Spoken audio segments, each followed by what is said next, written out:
Online gaming apps को भले ही ban कर दिया गया हो, लेकिन इससे हुई कमाई पर आपको आईटीआर भरना ज़रूरी होगा। यानी कि अगर आपने भी ड्रीम इलेवन, रमी, पोकरबाजी जैसे ऑनलाइन गेमिंग ऐप्स से थोड़ी भी कमाई की है तो आपको आईटीआर भरना कंपलसरी है।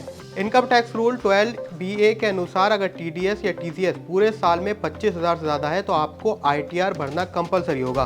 बता दें कि रियल मनी ऑनलाइन गेम से होने वाली हर कमाई पर टीडीएस काटा जाता है, इसलिए ऐसी कमाई को रिपोर्ट करने के लिए आईटीआर भरना बेहद ज़रूरी है।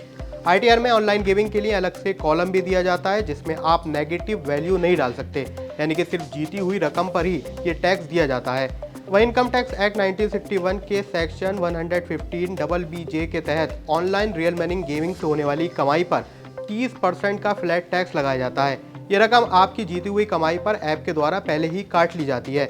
इसमें कोई एग्जेम्पशन या फिर लॉस कंपनसेट करने का प्रोविजन शामिल नहीं होता है। जैसे कि शेयर मार्केट में आप देखते हैं, जब आपका कोई भी लॉस होता है तो आप उसे कंपनसेट कर सकते हैं। वहीं नियमों के मुताबिक अगर किसी व्यक्ति की ऑनलाइन रियल मनी गेमिंग से कमाई होती है और उसकी कुल टैक्सेबल इनकम 2.5 लाख रुपए से कम है तो भी उसको आईटीआर में ये कमाई को दिखाना जरूरी है। तो अब दूसरी कंडीशन जान ली, अगर आप आईटीआर फाइल नहीं करते हैं तो आपको इनकम टैक्स डिपार्टमेंट की ओर से नोटिस भी आ सकता है। साथ ही सेक्शन 276CC के तहत अगर आप जानबूझकर इनकम टैक्स रिटर्न फाइल नहीं करते हैं तो आपके खिलाफ एक मुकदमा भी चलाया जा सकता है। अगर आपने भी इन ऐप से कमाई की है तो आईटीआर भरना बिल्कुल भी नहीं भूलें। हमारी जानकारी कैसी लगी हो हमें कमेंट सेक्शन में जरूर बताएं।